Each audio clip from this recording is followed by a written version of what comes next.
ഇത് ഭാഷകൾ കണ്ടെത്തി മാറൂപ്പട്ടിയും കുറച്ചും കുത്തുകുച്ചും നിങ്ങൾ ഇതൊക്കെ വായിച്ചു തരുന്നത് ഇപ്പൊ ചിരിച്ചു ഒറ്റക്കായ കരഞ്ഞു പോവും. 1967 കണ്ണ് കുറച്ച് ബ്രൗണാണ്, നീലിയല്ല ബ്രൗൺ നിറം. അതുപോലെ കേരളത്തിൻ്റെ പല ഭാഗങ്ങളിൽ തൻ്റെ തീപ്പൊരി പ്രസംഗം കൊണ്ട് വിദ്യാർത്ഥികളെ ഒന്നടങ്കം ഇളക്കി മറിച്ചു. BP മൊയ്തീൻ എൻ്റെ സുഹൃത്തായിരുന്നു എന്ന് പറഞ്ഞാൽ പലർക്കും അത്ഭുതം തോന്നും. കാരണം ഞങ്ങൾ തമ്മിൽ സുഹൃത്തുക്കളാകേണ്ട യാതൊരു പശ്ചാത്തലവുമില്ല. കാഞ്ചനയുടെയും മൊയ്തീൻ്റെയും വിഖ്യാതമായ പ്രണയത്തിൻ്റെ ഒരൊറ്റ സിംഗിൾ എപ്പിസോഡ് എടുത്തിട്ട് അതിന് എൻ്റെതായ ചില ഭാവനകളൊക്കെ ഉണ്ടാക്കിയെടുത്തിട്ടായിരുന്നു.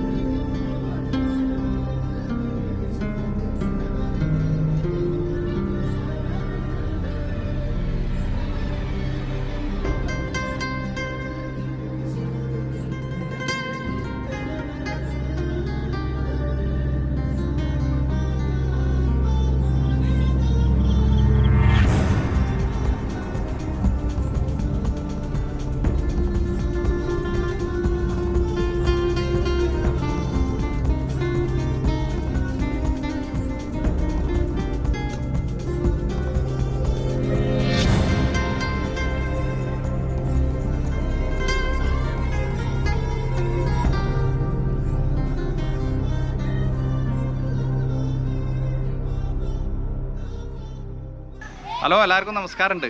ഞാൻ മുക്കത്ത് ഇരുവഞ്ഞിപ്പുഴയുടെ തീരത്തുള്ളത്. ഏകദേശം 1982 45 വർഷം മുമ്പാണ് ശരിക്കും ഇവിടെ ഒരു തോണി അപകടം ഉണ്ടാവുന്നതും മുക്കത്തിൻ്റെ വീരപുത്രന് BP മൊയ്തീന് മറ്റുള്ളവരെ രക്ഷപ്പെടുന്നതിനിടയ്ക്ക് മരിക്കുന്നതും ഈ കടവിലായിരുന്നു. ഇതിൻ്റെ പേരാണ് തെയ്യത്തും കടവ് എന്നാണ് അറിയപ്പെടുന്നത്. അവരൊരുപാട് കഴിവുള്ളൊരു വ്യക്തി, ഒരുപാട് മേഖലകളിൽ വ്യക്തിമുദ്ര പതിപ്പിച്ച ആളായിരുന്നു BP മൊയ്തീന്. നാടകം, സിനിമ, എഴുത്ത്, രാഷ്ട്രീയം ഇല്ലാത്തൊരു മേഖലകൾ അവർക്ക് ഉണ്ടായിരുന്നില്ല. അവരുടെ പ്രണയകഥ ശരിക്കും അതിലും ഫേമസ് ആണ്. ശരിക്കും കാഞ്ചനമാല, BP മൊയ്തീൻ കഥകളറിയാത്തവർ ആരുമില്ല. ലോകോത്തര പ്രണയകഥകളിൽ നമ്മളൊക്കെ കേട്ടിട്ടുണ്ട്. അതിലും മേലെ നിൽക്കുന്നതായിരുന്നു അവരുടെ പ്രണയകഥ. ഉദാഹരണത്തിന് Romeo and Juliet, Laila Majnu, Cleopatra and mark Antony, അത്തരം പ്രണയത കഥകളിലും മേലായിരുന്നു ശരിക്കും കാഞ്ചനമാല മൊയ്തീൻ്റെ പ്രണയകഥ. ശരിക്കും അതിനാസ്പദമാക്കിയിട്ടാണ് 2015 RS ഫിലിമിൽ എന്ന് നിൻ്റെ മൊയ്തീൻ എന്ന് പറഞ്ഞ സിനിമ എടുക്കുന്നത്. മലയാളി മനസ്സുകളെ കീഴടക്കുന്നതും ശരിക്കും ഒരുപാട് അതിശയം ഉണ്ടായിരുന്നു നമുക്ക്. ഞാനിപ്പോൾ വന്നതെന്താ വെച്ചാൽ അവരുടെ കുറച്ച് മെമ്മറീസ് ഉണ്ട്, അവിടെയൊക്കെ ഒന്ന് സന്ദർശിക്കണം. ഈ ഇരുവഞ്ഞിപ്പുഴ സന്ദർശിക്കണം. ഇവിടെ ഒരു ചെറിയൊരു പാർക്ക് കാണാം, നമുക്കൊരു കൊച്ചു പാർക്കുണ്ട് ഇവിടെ. പിന്നെ ഇവിടെ നമ്മൾ ഇവിടെ ശിലാഫലം, BP മൊയ്തീൻ്റെ ശിലാഫലം ഉണ്ട്, അതൊക്കെ ഒന്ന് സന്ദർശിച്ചതിന് ശേഷം മുക്കത്ത് പോയിട്ട് BP മൊയ്തീൻ സേവാ മന്ദിർ, പിന്നെ കാഞ്ചനമാല ചേച്ചി ഫ്രീ ഉണ്ടെങ്കിൽ അവരുടെ അടുത്ത് കുറച്ച് നേരം വിശേഷങ്ങളൊക്കെ ഒന്ന് പങ്കിടണം. അപ്പോൾ എന്തായാലും ഈ വീഡിയോ കംപ്ലീറ്റ് ആവുന്നവരെ എല്ലാവരും ഇത് കാണാൻ ശ്രമിക്കണം. ഓക്കെ.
കാഞ്ചനേച്ചി നമസ്കാരമുണ്ട്. പ്ലീസ് പിന്നെന്താ വിശേഷം? ശരി, ആദ്യത്തെ പോകാൻ അവസരം എടുക്കുകയല്ലേ. ഞാൻ ജസ്റ്റ് ഒരു ചെറിയൊരു എല്ലാവരും കണ്ടിട്ടുണ്ട്, നിങ്ങളെ വീഡിയോ സിനിമ എല്ലാം കണ്ടതാണ്. പക്ഷെ ചെറിയൊരു സംഭാഷണം മാത്രം ചെയ്യാനാണ് വന്നത്. നിങ്ങളെ ബോറടിപ്പിക്കില്ലേ? കാരണം പറഞ്ഞ് നിങ്ങൾ അല്ലേ, ആൾക്കാർ ലോകം മുഴുവൻ അറിയുന്ന കഥയാണ് സ്റ്റോറി. നമ്മൾ സ്റ്റോറി ഒന്നും പറയണ്ട, കുറച്ച് സമയം നമ്മളെ വിശേഷങ്ങൾ പറഞ്ഞിട്ട് ഞാൻ അവസാനിപ്പിക്കുക വീഡിയോ കേട്ടോ. ആയിക്കോട്ടെ. പിന്നെ സുഖം തന്നെ അല്ലേ? ഭക്ഷണം കഴിച്ചോ ഞങ്ങള്? ഭക്ഷണം കഴിച്ചു. ആയിക്കോട്ടെ. ഇപ്പൊ ഇവിടെ വീട്ടിൽ ആരൊക്കെയാണുള്ളത്? കൊറ്റങ്കല് ഇപ്പൊ ആരൊക്കെയാണുള്ളത്? കൊറ്റങ്കല് ഇപ്പൊ വന്നില്ലേ, മോൻ കണ്ടില്ലേ? അവന്റെ അച്ഛൻ വക്കീല് അഡ്വക്കേറ്റ് ആണ്, മിന്റു ചാന്ത്. ചാന്ത് ചന്ദ്രനല്ല, ഏട്ടന്റെ പേര് ചന്ദ്രശേഖറായിരുന്നു. അവരും അവരെ ഫാമിലി മാത്രം? അവരെ ഫാമിലി. ഞാനവിടെ ഇരുന്നു. ഇപ്പൊ അനിയത്തിക്ക് നല്ല സുഖമില്ലാത്തോണ്ട് അനിയത്തിന്റെ കൂടിയാണ്. പിന്നെ നിങ്ങളെ സുഖേടൊന്നും നോക്കില്ല, ഉറക്കം വരൂല. ചേച്ചിമാര് അനിയത്തിമാരൊക്കെ ചേച്ചി അനിയത്തിയൊക്കെ ഞങ്ങൾ 6 പെണ്ണും 6 ആണ്, 12 ആളും. 12. അവരൊക്കെ ഇവിടെ പരിസരങ്ങളിലാണ്. 5 ആണ് മരിച്ചു കഴിഞ്ഞ്. 5 ആള് മരിച്ചില്ലേ? 12ാമനെ മരിച്ചു കഴിഞ്ഞ്. ഒരൊറ്റ ആളേ ഉള്ളൂ, 10ാമത് പ്രസവിച്ച സുരേഷ് ബാബു. അവരുടെ ഇതില് പഞ്ചായത്ത് പ്രസിഡന്റൊക്കെ ആയിരുന്നു. മുക്കത്തായിരുന്നു. മുക്കം പഞ്ചായത്തിൽ. അവനിപ്പോ ഉണ്ട്, അവനോടിലിപ്പോ. ബാക്കി എല്ലാരും മരിച്ചു. അല്ല 5 3 ഏട്ടന്മാരും ബാക്കി 3 അഞ്ചന്മാരുമാണ്. അതിൽ 3 ഏട്ടന്മാരും ഇപ്പം ആരും ഇല്ല, ഒരൊറ്റ അനുജൻ മാത്രം. നന്നായി ഇളവനും മരിച്ചു. ആണുങ്ങളിൽ ഒരാള് മാത്രം? ഒരാളേ ഉള്ളൂ. പെണ്ണുങ്ങളിൽ ഒരാളെ മരിച്ചിട്ടുള്ളൂ, 5 ആളും ഉണ്ട്. മൂത്ത ചേച്ചി വരെ ഉണ്ട്. 3 ആൺകുട്ടികൾ കഴിഞ്ഞിട്ട് 4 പെണ്ണ്, പിന്നെ ആണ്, പിന്നെ പെണ്ണ് ആണ്. അങ്ങനെയായിരുന്നു. അന്ന് ഹോസ്പിറ്റലിൽ കണ്ടത് അനിയത്തി അല്ല, അന്ന് ഹോസ്പിറ്റലിൽ കണ്ടത് അഞ്ചത്തി. ഹോസ്പിറ്റലിൽ ഉണ്ടായിരുന്ന തങ്കമണി ടീച്ചറായിരുന്നു, സയൻസ് ടീച്ചറായിരുന്നു. ഇപ്പൊ മുക്കായി സ്കൂൾ ഇയാളെടുത്തില്ലേ? അതെ. പിന്നെ ഇവര് ഒരു വിൽസൺ ഇത് BP ഇത് മൊയ്തീന് വലിയ കാര്യം. 12 കോടി ചെലവിൽ BP മൊയ്തീൻ സ്പോർട്സ് കോംപ്ലക്സ് നിർമ്മാണോദ്ഘാടനം 25 മേലുണ്ട്. ചേച്ചിന്റെ വക വന്നു കഴിഞ്ഞാൽ മിഠായി എല്ലാ ഗസ്റ്റുകൾക്കും ഇവിടെ മിഠായി കൊടുക്കുന്ന പതിവുണ്ട്. നിങ്ങൾക്ക് പൊളിക്കണോ? ഒന്ന് നീല പാത്രത്തിൽ ഇട്ടാ മതി. ആയിക്കോട്ടെ. പൊളിച്ചിട്ട് മണ്ണിലെറിയരുതല്ലോ. ആയിക്കോട്ടെ. ഹരിതത്തിന്റെ അംബാസിഡറാണ് ഞാൻ. ഇതില് സിനിമയിൽ കാണുന്ന അപ്പു എന്നുള്ള പേര്, അവരെ ശരിക്കുള്ള പേര് അച്ചു എന്നാണ്. എനിക്ക് അച്ചു മനസ്സിലായ. അവരിപ്പോ ഇല്ല, മരിച്ചു. അവര് പിന്നെ കല്യാണം കഴിക്കാൻ കുറെ താമസിച്ച്, കഴിക്കൂല എന്നുള്ളതല്ലേ. അപ്പൊ വല്യമ്മക്ക് ഭയങ്കര വിഷമായി. വല്യമ്മ വന്ന് വല്യമ്മന്റെ കാല് പിടിക്കാമെന്ന് ചോദിച്ചു. ഞാൻ ബേജാറായി. അപ്പോൾ ഞാൻ പറഞ്ഞു, നിങ്ങൾ ബേജാറാണ്ട, അച്ചുവേട്ടനോട് കല്യാണം കഴിപ്പിക്കേണ്ട കാര്യം പറഞ്ഞു. പക്ഷെ 5 കൊല്ലം കഴിച്ചിട്ടേ കഴിക്കുള്ളൂ എന്ന് മൂപ്പര് പറഞ്ഞു. അതിന്റെ മുമ്പ് ഞാൻ പെട്ടെന്ന് പിന്മാറിയാൽ നീ കൊല്ലപ്പെടും. കാരണം എൻ്റെ 2ാമത്തെ ഏട്ടന് വലിയ സ്നേഹമുള്ളവളാണ്. അപ്പം എന്നെ കൊല്ലൊന്നും മൂപ്പർക്ക് അറിയാം. അതുകൊണ്ട് മൂപ്പര് സ്ലോലി ആക്കി. അങ്ങനെ കല്യാണം അല്ലേ? അവർക്ക് പിന്നെ അതില് മക്കള്. അത് ഏറ്റവും രസമല്ല. ഒരു ദിവസം മൊയ്തീന് ഇത് അറിയില്ലല്ലോ. ഒരു ദിവസം ഇതല്ല, എൻ്റെ 2ാമത്തെ ഇവരെ കല്യാണം കഴിച്ചിട്ടുണ്ട്. 2ാമത്തെ ഏടത്തിനെ കല്യാണം കഴിച്ച്, ഏടത്തിൻ്റെ ഭർത്താവിൻ്റെ ഒരു സുമുഖനെ കാണാൻ നല്ല ചെക്കനാണ്, ക്രിസ്ത്യൻ കോളേജിൽ പഠിക്കുന്നു.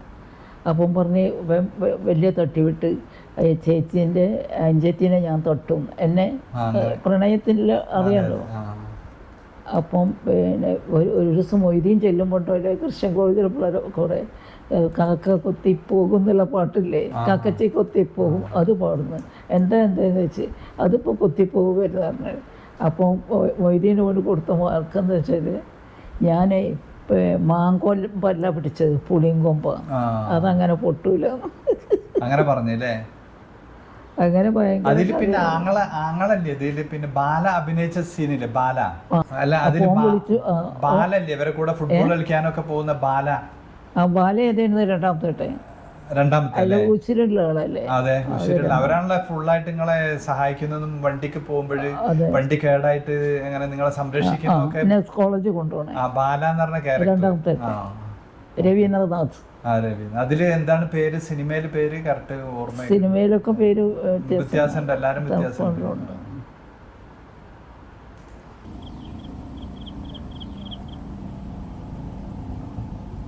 അപ്പൊ എൻ്റെ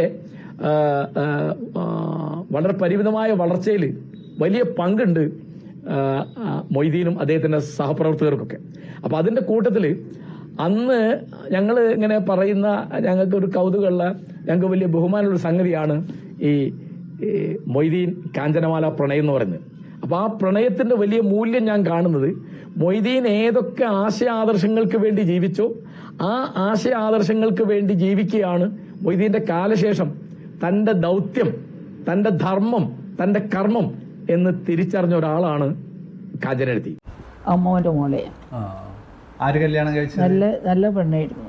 പിന്നെ ഇവര് കുറച്ച് കളർ കുറഞ്ഞുള്ളൂ, നല്ല ഭംഗിയല്ലോ. അച്ചു എന്ന് പറയുന്ന അവര് അല്ലേ? പിൽക്കാലത്ത് ഇവരെ ദേഷ്യം കൊണ്ടാണ് പെട്ടെന്ന് പറഞ്ഞത്. സ്ലോലിയേ പറ്റുള്ളൂ, അല്ല എനിക്ക് കൊല്ലപ്പെടും അറിയാം. മൂപ്പരെ രണ്ടാളും വലിയ ഫ്രണ്ട്സ്. ഏട്ടനും ഏട്ടനും അതെ അതില് സിനിമയിൽ കാണുന്ന പോലെ തന്നെ ഓനെ കൊല്ലുമെന്ന് പറഞ്ഞു. ഏട്ടനും പിന്നെ ഈ അപ്പു എന്ന് പറയുന്ന ക്യാരക്ടർ നിങ്ങളെ ഒറിജിനൽ അച്ചു. അവര് വലിയ അപ്പേട്ടന് ഞാനാണ് അവൻ നിന്നെ സ്നേഹിക്കുന്നതിന് മുമ്പ് ഞാൻ നിന്നെ സ്നേഹിച്ചു, പക്ഷെ പറയാനുള്ള ധൈര്യം ഉണ്ടായില്ല എന്നൊക്കെ പറഞ്ഞ് കത്തെഴുതി. അതെന്താ വെച്ചാൽ ഞാൻ പറഞ്ഞ് എന്നെ ജീവനോടെ നിങ്ങൾക്ക് മാലയിടാനോ താലി കെട്ടാനോ സാധ്യമല്ല എന്ന് പറഞ്ഞു.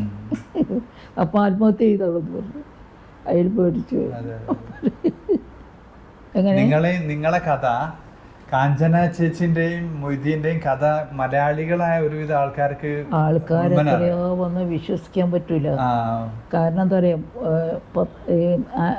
ബ്രഹ്മസ്ഥാനത്തേക്ക് നോക്കുമ്പോൾ കാണും അമ്മ വരുമ്പോൾ മാതാമൃതാന്ന് വരുമ്പോൾ ഇത് മൊയ്തീൻ്റെ നാട്ടിലേക്ക് എന്ന് വെച്ച് ബോർഡ് വെച്ചിരിക്കുക. ആൾക്കാർ കയറി ഇറങ്ങുക. ഞങ്ങൾ ഷെഡിലാണ്. ഇത് നഷ്ടപ്പെടുകയും ചെയ്തതിന് ശേഷം പുതിയത് ഉണ്ടാക്കിയിട്ടുമില്ല. അപ്പോൾ ഒരു ഷെഡിലേക്ക് ഇതൊക്കെ കൂടെ മാറ്റി ഒതുക്കിയാണ്. ഗ്ലാസ് കളമാരിയൊക്കെ. അപ്പോൾ എത്രയോ ആൾക്കാരുണ്ട്. അപ്പോൾ അതിലൊരു തൃശ്ശൂർക്കാരൻ വന്നിട്ട് എന്നോട് പറഞ്ഞ, ചേച്ചി ഞങ്ങളെ ബസ് ഇറങ്ങിക്കഴിഞ്ഞാൽ, അയാൾ ഡ്രൈവറാണ്, ബസ് ഇറങ്ങിക്കഴിഞ്ഞാൽ ചേച്ചി ആ ഇതിലേക്ക് ഷെഡിലേക്ക് ഇരിക്കണം. ഇപ്പോഴുണ്ട് ആ ഷെഡ് അവിടെയുണ്ട്. അയാൾക്ക് ടൂറിസ്റ്റ് ബസ്സിൻ്റെ ആളായിരുന്നു. അയാൾ മരിച്ചു പോയതാണ്. ഇപ്പോൾ പെൺകുട്ടികളുള്ളതിന് ചെറിയ കുട്ടികളാകുമ്പോൾ മരിച്ചു. അപ്പോൾ അതാണ് മറ്റേ അയാളപ്പം മരിച്ചില്ല വെച്ചാൽ ടൂറിസ്റ്റ് ബസ്സിൻ്റെ ഒരു കേന്ദ്രം ഇപ്പം അവിടെ ഉണ്ടാവും. എന്നിട്ട് അയാളൊരു ഒരു ചെയർ വാങ്ങിയിട്ട്, ഞങ്ങളെ നാട്ടിൽ എത്രയോ ഡ്രൈവർമാർ അതിലുണ്ട്, ബന്ധമുള്ളവരുണ്ട്, അവർക്കൊന്നും തോന്നിയില്ല ഈ ബുദ്ധി. കാരണം കഷ്ടപ്പെടുകയല്ലേ. അപ്പോൾ ഞങ്ങൾ പോയി കഴിഞ്ഞാൽ ആ ഷെഡിലേക്ക് ഇരിക്കണം എന്ന് പറഞ്ഞിട്ട് ഒരു കസാല വാങ്ങിയിട്ട് തന്നെ ഒരു തൃശ്ശൂർക്കാരനാണ്, നമ്മുടെ നാട്ടുകാരനല്ല. നല്ല ആളുകൾ എല്ലാ ഭാഗത്തും ഉണ്ടാവുമല്ലോ. ഉമ്മന്റെ പേര് ശരിക്കും ഫാത്തിമ, AM ഫാത്തിമ, അരിപ്പറ്റ മണ്ണിൽ. അത് ഇതിലുണ്ട്, എൻ്റെ ഫാമിലിനെ പറ്റി പറയണത് മൊയ്തീൻ എഴുതിയുണ്ട്. ഇതൊക്കെ കീറിപ്പോയി, അതാണ് അതൊക്കെ കീറിപ്പോയി. ഒരു കത്ത് മൊയ്തീൻ്റെ 1968 ഫെബ്രുവരി 14 ബുധനാഴ്ച കാലത്ത് 8 മണിക്ക് നീണ്ട കത്ത് ആരംഭിക്കുന്നു. കൊടിയത്തൂരാണ് സ്ഥലം. ഉള്ളാട്ടിൽ എൻ്റെ ഉമ്മയെ പ്രസവിച്ച വീടാണ്. ഇവിടെയാണ് ഞാനും ജനിച്ചത്. ഒരു സുദീർഘമായ കത്തിലൂടെ എൻ്റെ ജീവിതത്തിൻ്റെ നാനാവശങ്ങളും എൻ്റെ സർവസ്വമായ ഹൃദയത്തിലേക്ക് പകർന്നു തരുവാൻ ഞാൻ ഈ സ്ഥലം തിരഞ്ഞെടുത്തത് അതുകൊണ്ടാണ്. ഈ വീട് ഒരു മഹാപ്രതാപത്തിൻ്റെ പാരമ്പര്യം വിളംബരം ചെയ്യുന്നതാണ്. മൺമറിഞ്ഞു പോയ എൻ്റെ വല്യച്ഛൻ, അമ്മയുടെ അച്ഛൻ, നമ്മുടെ ഭാഷയിൽ പറഞ്ഞ അമ്മയുടെ അച്ഛൻ ഈ ഗ്രാമത്തിലെ നാടുവാഴിയായിരുന്നു. ഇന്ത്യയിലെ ജന്മികളെയും പണക്കാരെയും സ്വാധീനപ്പെടുത്താൻ കൽപ്പിച്ച് നൽകിയ ബ്രിട്ടീഷ് ഭരണകൂടത്തിൻ്റെ കൽപ്പിച്ച അനേകം പദവികൾ അദ്ദേഹത്തിനുണ്ടായിരുന്നു. ഈ ഗ്രാമം ആ നാമം കേട്ടാൽ അരിപ്പറ്റ മണ്ണിൽ വലിയ കുട്ടികസന അധികാരി വിറകൊള്ളുമായിരുന്നു. അദ്ദേഹത്തിൻ്റെ പല ചെയ്തികളോടും എനിക്ക് അനുകൂലമല്ല ഉള്ളത്. മരിച്ച ഒരാളെ പറ്റിയാണ് പറയണത്. പക്ഷേ ഒരു കാര്യത്തിൽ ഞാൻ അഭിമാനം കൊള്ളുന്നു, അദ്ദേഹം ഒരിക്കലും ഒരു വർഗീയവാദിയായിരുന്നില്ല. ആ നല്ല ഗുണം അദ്ദേഹത്തിൻ്റെ എല്ലാ മക്കൾക്കും, മിക്കവാറും അവരുടെ മക്കൾക്കും കിട്ടിയിട്ടുമുണ്ട്. ഉമ്മ മകളാണല്ലോ, വർഗീയതയില്ല. ഒക്കെ കിട്ടിപ്പോയി. ഇതിപ്പോ ഈ പുസ്തകം ഓരോ ടൈമിൽ ഇങ്ങനെ എഴുതിയത് നിങ്ങൾ പുസ്തകമാക്കി വെച്ചതാണ്. ഇതിങ്ങനെ ഓരോ സമയങ്ങളിൽ കത്തയച്ച് അങ്ങനെ എഴുതിക്കൊണ്ടിരിക്കും, ഓരോ ദിവസം എഴുതുകയാണ്. അല്ല, ഇതിലും മൊയ്തീന്റെ കത്തും ഇതിലില്ലേ? അത് നിങ്ങളെ കത്തും മൊയ്തീന്റെ കത്തും ഇതിലുണ്ട്. എൻ്റെ കത്ത് വരുന്നുണ്ട് ഇതില്. ഇതൊക്കെ കഴിഞ്ഞിട്ട് മൊയ്തീനെ അവസാനിപ്പിക്കുന്ന എവിടെ വെച്ചാൽ അറിയാം. ഓ, ഇതൊക്കെ പോയി. Good morning 3/6/15. ഇതെല്ലാം പിന്നെ കോഡ് ഭാഷയിൽ എഴുതിയതല്ലേ? നിങ്ങളെ കോഡ് ഭാഷ. ഇത് ഇവിടെ അവസാനിക്കുക, മൊയ്തീൻ എഴുതിയിട്ട് ഇവിടെ അവസാനിക്കുക.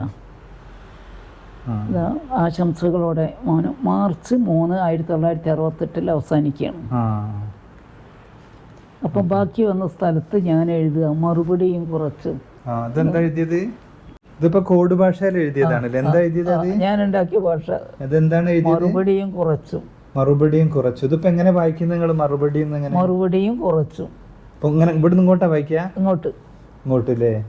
എന്ത് ഭാഷകൾ കണ്ടെത്തി? മറുപടിയും കുറച്ചും, കുത്തുകുച്ചും. നിങ്ങൾ രണ്ടാളും മാത്രം പ്ലാൻ ചെയ്ത്? അതെ, ഞാനത് ഉണ്ടാക്കി. ഇതെല്ലാം ആ ലെറ്ററാ ഈ കാണുന്നൊക്കെ? ഇത് ഞാൻ എഴുതി. മൊയ്തീൻ ഉണ്ടാക്കിയ ഭാഷ ഫോണിലല്ലേ? അതിനുശേഷം ഞാൻ ഉണ്ടാക്കിയത് ഈ ഭാഷ. അതെന്താ അറിയാം, മലയാളത്ത് മുഴുവൻ ഒരു വായിച്ചിട്ട് എൻ്റെ 3ാമത്തെ 8നും അമ്മേൻ്റെ അടുത്തിനും മോനും കൂടെ വായിച്ചിട്ട് ഒക്കെ ചുട്ടളഞ്ഞ്. എന്നാലും അവർക്ക് വായിക്കാൻ കഴിയാതെ ചുട്ടോട്ടെ എന്ന് പറഞ്ഞിട്ട് എനിക്ക് ചൂടായിട്ട് ഞാൻ ഉണ്ടാക്കിയത് ഈ ഭാഷ. മൊയ്തീൻ്റെ ഫോണിലല്ലേ, ചൂടാൻ പറ്റൂലല്ലോ. കണ്ടോ, എത്ര കാലം ജീവിച്ചിരിക്കുന്നു എന്നതല്ല, എത്ര ഉത്കൃഷ്ടമായി ജീവിച്ചിരിക്കുന്നു എന്നതാണ് പ്രധാനം. ഡോക്ടർ മാർട്ടിൻ ലൂതർ കിങ് പറഞ്ഞ ഞാൻ മൂപ്പർക്ക് പറയാം, 39 വയസ്സായ ആ യുവ രക്തസാക്ഷിയുടെ പ്രവചനം എത്ര സത്യസന്ധമായിരിക്കുകയാണ്. എനിക്കേറെ ബഹുമാനം തോന്നിയ നേതാവായിരുന്നു കിങ്.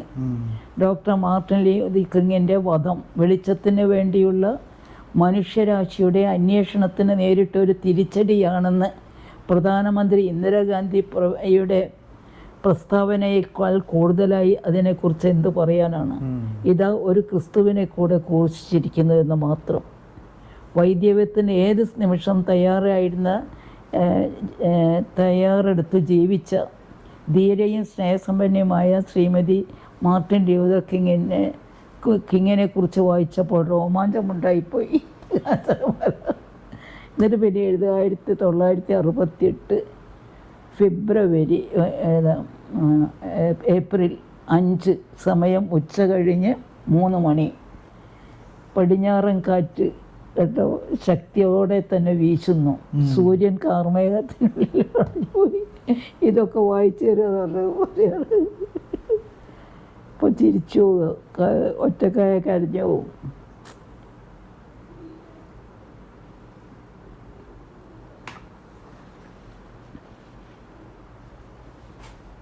തൂലിക ചിത്രങ്ങൾ മൊയ്തീൻ ഓരോരോ ആളെക്കുറിച്ച് എഴുതിയാണ്. അമ്മാവൻ അങ്ങനെ പലരൊക്കെ ഇട്ട് അതിലിതാണ്. മാനു വരച്ചു കാട്ടിയ തൂലിക ചിത്രങ്ങൾ ഏറെ ആകർഷണമായി തോന്നിയത് ഏറ്റവും വ്യക്തിത്വമുള്ളത് ചിത്രം അപൂർണമായെങ്കിലും ഉമ്മയുടേതാണ്. എൻ്റെ മറുപടിയിൽ എന്തൊരു വ്യക്തിത്വമാണ് ആ മാതാവിനുള്ളത്. മകനെ കുറിച്ച് പലപ്പോഴും ഞാൻ അത്ഭുതപ്പെട്ടിട്ടുണ്ട്. പക്ഷേ ഉമ്മയെ കുറിച്ച് പഠിച്ച് കഴിഞ്ഞപ്പോൾ മകൻ്റെ ആത്മ്യത്തിൻ്റെ പിന്നിൽ ഉമ്മയാണെന്ന് ബോധ്യപ്പെട്ടു. മനസ്സിലായി? ചോപ്പ് വരട്ടത് ഇവിടെ ചോപ്പ് അത് ഇമ്പോർട്ടൻ്റ് ആയിട്ട് മൂപ്പർക്ക് തോന്നിയത് എഴുതുക. അങ്ങനെ ഇതെല്ലാം ഇങ്ങോട്ട് അയച്ച കത്തുകൾ അല്ലേ? ഇങ്ങോട്ട് അയച്ച അങ്ങോട്ട് അയച്ച് കത്തുകൾ. ഇത് ഞാൻ അങ്ങോട്ട് അയച്ചാൽ രണ്ടാമത് Underline അങ്ങോട്ട് അയച്ച് പിന്നെ ഇവിടുന്ന് എടുത്തതാ അത്. ഞാൻ അയച്ച കത്തും ഇവിടുന്ന് ബാക്കിയായത് എടുത്ത് കിട്ടിയതാ. മനസ്സിലായോ? ഇതൊന്നുകൂടെ ശരിക്കും നമുക്ക് വൃത്തിയായിട്ട് ബൈൻഡ് ചെയ്തൂടെ? ഒരു പ്രാവശ്യം ബൈറ്റ് ചെയ്തത് അതല്ലേ കറുപ്പ്. അല്ല അതൊന്നുകൂടെ പേജ് വരെ അപ്പൊ പ്രസ് ചെയ്ത് വേറെ ഇല്ല, കൊടുത്താലേ. ആൾക്കാർ വരുമ്പോൾ ഇത് കൊടുക്കാൻ വേറെ ഇല്ല. അല്ല അതൊരു പെട്ടെന്ന് തരൂ, രാവിലെ കൊടുത്താൽ വൈകുന്നേരം പുതിയ ബൈൻഡ് ചെയ്ത് തരും. ചെയ്യണം ഇനി.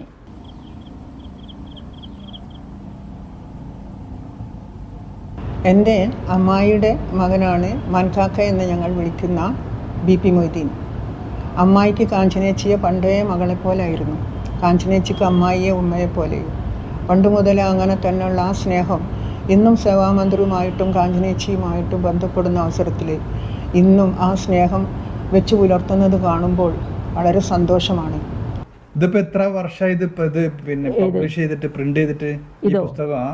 ഇത് പ്രിന്റ് ചെയ്തിട്ട് ഇത് അല്ല, ഇതിന്റെ മുമ്പ് ഇത് തന്നെയാണ്. അത് വീണ്ടും പ്രിന്റ് ചെയ്തതാണ്. അവിടെ ഉണ്ടല്ലോ റീപ്രിന്റ് ഉണ്ട് അല്ലേ ഒരുപാട്? നോക്കട്ടെ, ഞാൻ നോക്കാം. റിവൈസ്ഡ് 3rd എഡിഷൻ ജാനുവരി 2019 രണ്ടാമത് പ്രിന്റ് ചെയ്തത്. 19 പിന്നെ പാറ്റേൺ 2015. കൺസൾട്ടന്റ് MN കാരശ്ശേരിയാണ് അല്ലേ? ഓക്കെ. ഞാൻ ഇന്നലെ കേട്ടിരുന്നു MN കാരശ്ശേരിന്റെ. കേട്ടില്ലേ? അന്നലെ ഞാൻ ഇത് കണ്ടിരുന്നു. അപ്പൊ ഞായറാഴ്ച മൂപ്പര് ആത്മകഥ വരുന്നുണ്ടല്ലോ. ആത്മകഥ വരുന്നുണ്ടല്ലേ? Public committee patron Kanchana Kottangal, consultant MN Karassery, coordinator Abdul Salam Agasthyamuzhi, editorial board Hameed Chandra. മൊയ്തീന്റെ മോന്റെ മോനാ. അമ്മോന്റെ മോനാണ്. ഉമ്മേന്റെ ഞങ്ങളുടെ മോൻ. ഹമീദ് ചന്ദ്ര. സലാം നടുക്കണ്ടി, MN കാരശ്ശേരിന്റെ ഏട്ടൻ. M സുകുമാരൻ മാഷ് ഇപ്പോൾ ഞങ്ങളെ ലൈബ്രറി. കാരശ്ശേരിന്റെ ഏട്ടനാണോ സലാം നടുക്കണ്ടി? M സുകുമാരൻ ഞങ്ങളെ ഇതിന്റെ പ്രസിഡന്റ് ലൈബ്രറിന്റെ. KV Vijayan, KT Muhammad. ഇത് KT മുഹമ്മദ് മൊയ്തീന്റെ അച്ഛൻ്റെ പെങ്ങളെ മോനാണ്. KV വിജയൻ ഇപ്പം ഇവിടെ ഉണ്ട്, മുക്കൈ സ്കൂളിലുണ്ട്. ഇപ്പോഴുണ്ടോ?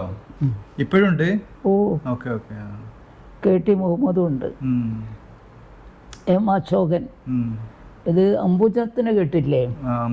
അംബുജ മരിച്ചുപോയി. അങ്ങനെ അശോകപ്പുണ്ട്, സുഖല്ല എന്നാലും ഉണ്ട്. എന്റെ ഹൃദയമാണ്. എന്റെ മാത്രമല്ല, എന്നെ പോലെ മൊയ്തീനെ സ്നേഹിച്ച ഒരുപാട് എഡിറ്റോറിയൽ പോലെ വന്നിട്ടുണ്ടല്ലേ ഫസ്റ്റ് പേജ്. പിന്നെ താളും അറിയുമ്പോൾ രക്ഷാധികാരിയായി ഇതിന്റെ ഞാൻ കൺസൾട്ടന്റ് MN കാരശ്ശേരി. MT വാസുനായിരുന്നാണ്. ശ്രീകുമാരൻ തമ്പിയും ശ്രീകുമാരൻ തമ്പി വളരെ ക്ലോസ് ഫ്രണ്ട്സ് ആയിരുന്നു. പക്ഷെ അത് പൊതുജനത്തിന് അറിയില്ല എന്ന് പറഞ്ഞു. N Mohanan, VM Korath, C Moyinkutty MLA, KP Kunjumoosa, ഒക്കെ മരിച്ചു. ഇപ്പം ബാസി മലപ്പറമ്പ് ഇപ്പുണ്ടോ? ഓ, ബാസിണ്ട്. ശബ്ദത്തിന് നല്ല ശബ്ദമായിരുന്നു, പാടുകയും ചെയ്യുന്നല്ലോ. ഇപ്പം ശബ്ദത്തിന് ഇടർച്ചില വന്നായി. മുക്കം വിജയനാണ് പറഞ്ഞത് നേരത്തെ. സ്കെച്ച് കൊല്ലാർക്കണ്ടി ഗോപാലൻ, സുന്ദരനും അതേപോലെ മരിച്ച് ജീവിച്ചത്. അപ്പോൾ നല്ലോണം പാടുമായിരുന്നു. ഹിന്ദി, നല്ല ഹിന്ദി ഭാഷ നല്ല. നിൽക്കട്ടെ, ആരോ വന്ന് കാണാൻ പിന്നെ വരുമായിരിക്കും. മൊയ്തീന്റെ രചനകൾ എന്ന് പറഞ്ഞിട്ട് സെപ്പറേറ്റ് എത്ര പുസ്തകങ്ങൾ ഉണ്ടായിരുന്നു ശരിക്കും? എത്ര പുസ്തകം ഉണ്ടായിരുന്നു മൊയ്തീന്റെ രചനയിൽ? എത്ര പുസ്തകങ്ങളാ? എത്ര പുസ്തകം? ഇനി വേറെ പുസ്തകങ്ങൾ എന്തൊക്കെ ഉണ്ടായിരുന്നു? അത്ര 1000 തോന്നുന്നു. 1000 ബുക്കുകൾ എഴുതിയിട്ടുണ്ട് അല്ലേ? അപ്പൊ ഒരുപാട് ഇതാണ് വായിച്ചു നോക്കേണ്ടത്. ഫോട്ടോ BP മൊയ്തീനെ കാണുന്നത് നല്ല പുസ്തകം. BP മൊയ്തീനെ ആലോചിക്കുമ്പോൾ എൻ്റെ ഓർമ്മയിലെത്തുന്ന ആദ്യത്തെ ദൃശ്യം ഒരു ക്യാമറയുടേതാണ്. അന്ന് ആ സാധനം അപൂർവമായിരുന്നു. ക്യാമറ കഴുത്തിലിട്ട് നടക്കുന്നത് അക്കാലത്ത് വലിയ അന്തസ്സാണ്. കിട്ടാനില്ലാത്ത സാധനം, വില കൂടിയ ഉപകരണം. പിന്നെ എങ്ങനെയാണ് ഫോട്ടോ എടുക്കുക, എങ്ങനെയാണ് അതിൻ്റെ പ്രിന്റ് ഇടുക എന്നൊന്നും മിക്ക ആൾക്കും അറിഞ്ഞുകൂടാ. കളർ വന്നിട്ടില്ല, ബ്ലാക്ക് ആൻഡ് വൈറ്റിൻ്റെ കാലമാണ്. ആ ഫോട്ടോ എടുപ്പ് തന്നെയും ചെലവേറിയ കാര്യമാണ്. ഞാനീ പറയുന്നത് 1960കളുടെ തുടക്കത്തിലായിരിക്കണം. ആളുകൾക്ക് വലിയ അത്ഭുതവും ആനന്ദം തരുന്ന കാര്യമാണ് അന്ന് ഫോട്ടോ. മാതൃഭൂമി അയച്ചപ്പിൻ്റെ ഓഫീസിലേക്ക് കഴുത്തിലൊരു ക്യാമറയും തൂക്കി വന്ന മൊയ്തീനെ അതുകൊണ്ട് തന്നെ ഞാൻ ശ്രദ്ധിച്ചു. നല്ല പൊക്കം, വിശാലമായ കണ്ണുകൾക്കകത്ത് ചുവന്ന ചുവപ്പ് രാശി നമ്മുടെ ശ്രദ്ധയിൽ നിൽക്കും. ചെയ്യുകയോ എന്ന് സംശയം തോന്നിപ്പിക്കുന്ന തലമുടി, മുഖം നിറയെ ചിരിയാണ്, ധിക്കാരവും ആത്മവിശ്വാസം ആരും നോക്കിപ്പോകുന്ന ആകാരവടി, പരിഷ്കാരം നിറഞ്ഞ വേഷം. അതാണ് അയാൾ കാണുന്ന കാര്യം. അതെ, എം ടി അങ്ങനെ എഴുതണമെങ്കിലേ അത്രക്കും ഗ്യാരണ്ടിയിൽ എഴുതുന്ന കാര്യങ്ങളാണ്. അത്രയും ആളെ കണ്ടതിന് ശേഷം എഴുതുന്നത്. എം ടി ഒക്കെ ഒരു ഇങ്ങനത്തെ ഒരു 4 വരികൾ എഴുതാന്ന് പറയുമ്പോഴ് ഭയങ്കര ധൈര്യമാണ്. നേതാജിയുടെ പുത്രി, മൊയ്തീൻ്റെ ഫോട്ടോയുമായി മാതൃഭൂമി അയച്ചപ്പുകൾ, ഇതൊക്കെ മൊയ്തീൻ കൊടുത്തതാണ്. അനിത, നേതാജിയുടെ ഇലകൾക്കിടയിൽ. ഇത് മൊയ്തീൻ്റെ അമ്മാവൻ്റെ ഭാര്യ. അതേ ദിവസത്തിൽ പിന്നെ 85 മക്കളുണ്ടാവുമല്ലോ, 8 മക്കൾ. അവരുടെ ഫോട്ടോ ആണ് ഇതില്ലേ? അമ്മായിയമ്മ, ഇതിൻ്റെ അമ്മായിയാവും. ചെറിയ കുട്ടിയാണ് അവര്. 67 ഫോട്ടോ. അത് ഫോട്ടോ 1967. കണ്ണ് കുറച്ച് ബ്രൗണാണ്, നീലിയല്ല, ബ്രൗൺ നിറം. ഓരോ ഫാമിലിക്ക് ഉണ്ട് അത്. അമ്മേൻ്റെ ഫാമിലിയിലാണ്, തീർക്കാൻ കഴിയാത്ത ജോലി. ഇത് വായിക്കേണ്ടതാണ് കേട്ടോ. ഏതായാലും ഒന്ന് ഇത് വായിച്ചു നോക്കി. പിന്നെ ഇതിൽ പക്ഷേ ആദ്യത്തെ ഇതിലൊന്നും ഇല്ലാത്ത ഒന്നുണ്ട് ഇതിൽ മാത്രം. അത് ഞങ്ങളെ ഏറ്റവും നല്ല പ്രവർത്തകനുണ്ട്, ഇനി രവി. അതിൽ കാണാവനെ രവീന്ദ്രൻ പനംകുറയും മൊയ്തീൻ സേവാ മന്ദിറും കാഞ്ചന കുറ്റങ്ങൾ. ഞാൻ എഴുതിയൊരു ലേഖനം ഇതാണ്. ഓർമ്മയിലെ മൊയ്തീൻ്റെ 1-ാം പതിപ്പ് എന്നോ തീർന്ന് 2-ാം പതിപ്പ് ഇതുവരെ എടുക്കാനായി അവസാനം M.N. കാരശ്ശേരിയുടെ ഇടപെടൽ വേണ്ടി വന്നു. 1-ാം പതിപ്പിൽ രവീന്ദ്രൻ പനംകുറ എഴുതിയ ലേഖനം 2-ാം പതിപ്പിൽ ഇത് 2 അല്ല 3-ാം പതിപ്പ് എനിക്ക് തെറ്റിയതാണ്. പതിപ്പിനെ കുറിച്ച് എഴുതാനുള്ള ചുമതല ഞാൻ വഹിച്ചിരിക്കുകയാണ്. എഴുതാനാവാതെ വലയുകയാണ്. മരണമടഞ്ഞ മകൻ്റെ കഥ എഴുതാനോ ഒരു അമ്മയ്ക്കാകുമോ? രവിനെ പറ്റിയ, രവി നമ്മളെ ഇതിലെ ഫോട്ടോയിലുണ്ട്. അവനെ കുറിച്ചിട്ട് ഇത് കൊടുക്കലുണ്ട് എല്ലാ കൊല്ലവും. ഏറ്റവും നല്ല സാമൂഹ്യ പ്രവർത്തനത്തിനുള്ള അവാർഡ് കിട്ടി. നീ എൻ്റെ ആരായിരുന്നു? മുജ്ജന്മങ്ങളിൽ നീ എൻ്റെ മകനായിരിക്കണം, അല്ലെങ്കിൽ കൊച്ചനുജൻ. എന്നെക്കാളും എന്ന് നീ സ്നേഹിച്ചത് നമ്മുടെ പ്രസ്ഥാനത്തെയാണ്. BP മൊയ്തീൻ സേവാ മന്ദിരനെ, BP മൊയ്തീൻ ലൈബ്രറിയെ, രക്തദാന സമിതിയെ, HIV ബാധിച്ചവർക്കുള്ള സംഘടനയായ അപ്പിലിനെ. അതെല്ലാം ഉപരി നീ സ്നേഹിച്ച ദുഃഖിതരും ദുരിതം പേറുന്നവരും ആയിരുന്നല്ലോ. ഇന്ന് നീ അവർക്കായി ഓടി നടന്നു. ചെയ്യുന്ന നിൻ്റെ സ്നേഹനിധിയായ മാധവി അമ്മയുടെ സൽസന്തതി തന്നെയാണ് നീ. ഏകമകൻ്റെ ആ ഉമ്മയെ, സുന്ദരിയും സുശീലയും ആ ഭാര്യ സായിബാലയെ, ഏകമകൾ ഗായത്രി മോളെ തനിച്ചാക്കി നീ പോയി. നല്ലവർ വേഗം പോകുമെന്ന ചൊല്ല് എത്ര സത്യമാണ്. അത് അവസാനിച്ചു.